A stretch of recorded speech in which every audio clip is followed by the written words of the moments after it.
Good afternoon. This is part three of our continuing series on progressivism.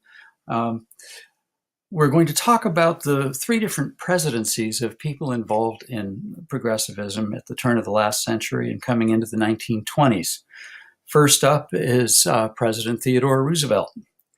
Now, progressive reform had not really been happening at the national level when the movement first started, because Congress had been bought and sold for several decades, and the courts had been appointed by crooks. Roosevelt was made vice president to McKinley by the New York Party machine in the year 1900, in part to get rid of him, because he had been trying to get rid of them. He was a reformer, and they pawned him off as vice president to get him out of the state. McKinley was assassinated in 1901, which catapulted Vice President Roosevelt to the presidency at age 42, our youngest president of the United States. Everybody loves Roosevelt the outdoorsman. He was a cowboy in the Dakotas. He was a big game hunter in Africa. He led the charge up San Juan Hill, the only man on horseback under machine gun fire. He helped found the U.S. Forest Service. He helped found initiatives that led to the national park system. What a guy. While in office, while stumping, actually, for election, somebody actually shot him in the chest, and he waved everybody off and finished his speech. What a guy. His first year in office, he starts busting up monopolies. He orders the Justice Department to prosecute Northern Securities Company. Roosevelt later referred to a new nationalism, using the power of large government and large corporations to exert power internationally. So he wasn't really afraid of big corporations. He actually made a distinction between good trusts and bad trusts. Roosevelt felt that everybody in the United States deserved what he called a square deal. Not just corporations, but workers, a balance of interests toward an ultimate public good. He actually started backing the United Mine Workers in their strike against the mine owners. He was our first president to actually do that. Instead of using federal troops to break up the strike, he threatened to use federal troops to seize the owner's property and ordered the mine owners to compromise. That's speaking softly and carrying a big stick. He began to enforce the long disused Sherman Antitrust Act, and along with the Hepburn Act of 1906, gave the Interstate Commerce Commission power to actually start regulating rail freight rates and some of the other abuses of power that we'd started to see at the national level in the couple of decades since then. He supported the Pure Food and Drug Act of 2006 and the Meat Inspection Act of 2006. He helped found 5 new national parks, 16 national monuments, 53 wildlife preserves of what became the National Park Service in 1916 under Woodrow Wilson. He was a conservationist only in the sense of believing that there could be a science for conserving scarce resources, and that we could use science in using nature to our own ends. He wasn't a preservationist in the way we think about tree hugging today. He commissioned a survey of public lands in 1903, established a permit system for what you could or could not do on public lands, and how much you could take, where, and for how long. He called it harvesting. And he brought a scientist in who turned out to be a conservation hero to head the Park Service, Gifford Pinchot. Look up this guy sometime when you're interested. This is one of the founding lights, one of the great minds behind American conservation history. He moved the administration of public lands from the Department of the Interior to the Department of Agriculture and created the National Forest Service. It was Gifford Pinchot who led the way. There was a backlash among ranchers who thought that, who were kind of used to having it all their own way. They created legislation curtailing the power of the executive to create new public lands. On the eve when that was to go into place, Roosevelt seized 17 million acres before that new law could go into effect.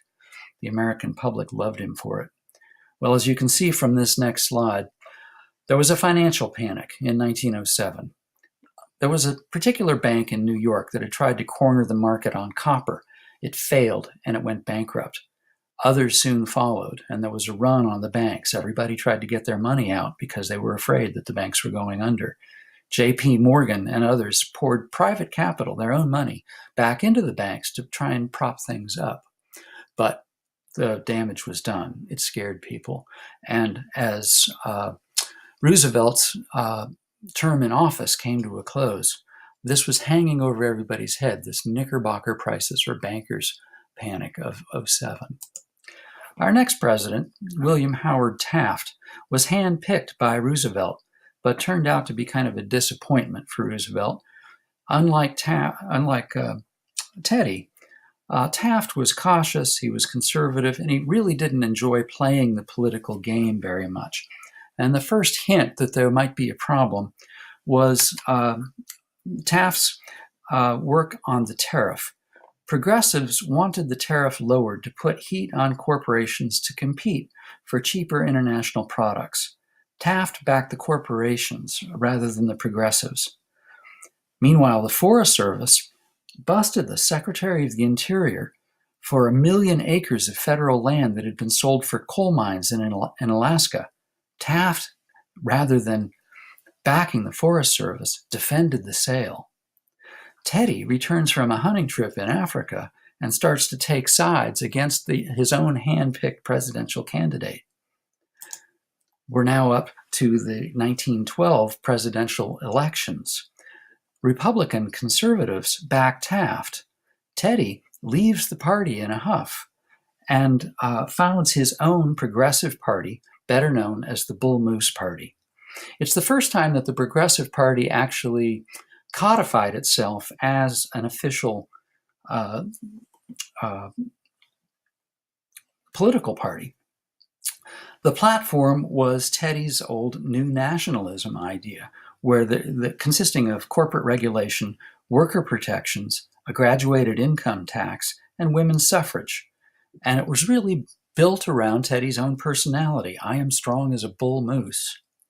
But by splitting the Republican vote, the Democrats won the election. And it was actually won by a progressive, but a Democrat, Woodrow Wilson. Woodrow Wilson was kind of a surprise to everybody. He was not a professional politician. He had been the president of Princeton University. He was trained as a lawyer. He was trained in history and political science. He was a minister's son. He'd briefly been the governor of New Jersey. He'd actually won the governor's position with the support of the Democratic Party machine, another guy who had machine backing, the crooks backing, and then turned on them and became a reformer once in office, the same way Teddy got into office. He became a staunch progressive, so both parties had progressive candidates, and they were debating against Taft and the socialist Eugene Debs. Wilson proposed trust busting by government fiat and then relinquishing government hold once the trusts were laid waste. The Wilson presidency had its ups and downs.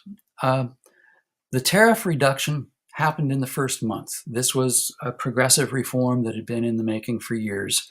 The Underwood-Simmons Tariff Act of 1913 reduced tariffs from 40% down to 25%. There was a new progressive income tax, the 16th Amendment of 1913. This is the first time it became a constitutional amendment that created congressional power to lay and collect taxes on incomes. The Federal Reserve Act of 1913. Now, this was a remarkable thing. Federal Reserve Act created a public-private partnership in the central banking system. And this was partially in reaction to the Knickerbocker crisis. It created 12 regional Federal Reserve banks controlled by that region's private banks, each of which was required to deposit 6% of their assets into the region Federal Reserve. those Federal Reserves made loans to the region's member banks and issued Federal Reserve notes, paper money. So each region of the United States was issuing paper money. The beauty of this system is that each region can tighten or ease credit and the supply of currency in their particular area, depending on what their local economy is doing. And a Federal Reserve Board appointed by the president is responsible to the public, not to the bankers, and oversees these 12 banking systems. It was a remarkably generous and foresightful act. A remarkable system was put into place. Now, the text says that the antitrust campaign was kind of a failure. There was a drift towards the new nationalism, but there were two key antitrust measures that were passed during Wilson's administration. The Federal Trade Commission stripped the Clayton Antitrust Act of some teeth and accepted big business as part of the American landscape. But you did have this new watchdog agency that investigates regulatory violations. So some good came out of it. Wilson was not particularly sympathetic towards labor or farmers or civil rights. In fact, he was actually quite racist if you read some of his own writing. He was also anti-Semitic. Until re-election time, when suddenly he gets religion and he swings left. The 1969 nomination of Louis Brandeis to the Supreme Court was our first Jewish Chief Justice, and a good selection, actually, as it turned out. The first Federal Workmen's Compensation Act, the Kern-McGillicuddy Act, the first federal child labor law, the Keating-Owen Law, and the first federal 8-hour work week, the Adamson Act. So these are all key planks of the progressive platform that were coming into effect in the Wilson administration. Wilson also followed up on Teddy's dream and created the National Park Service, also in 1916. Now, the Park Service, unlike the Forest Service, is a preservation organization. It is not trying to figure out how to make best use of natural resources in the service of man.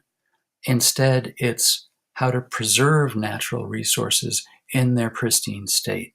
And it's a fundamental difference with the Forest Service from the founding that is still in place between the two agencies. So as a conclusion, JFK once said, "Ask not what your country can do for you, but what you can do for your country." The Progressive Era saw the solution to many of the social problems of the day as solvable by government intervention, turning Kennedy's pleas on its ear. Ask not what you can do for yourself, but what your government can do for you. And your textbook sounds the warning that there's a danger that with all this new government administration, you might be creating a bureaucratic elite, and the tail might start wagging the dog. So I ask you to watch in the coming decades what happens with the Great Depression and the government grows still larger. We are going to be facing issues.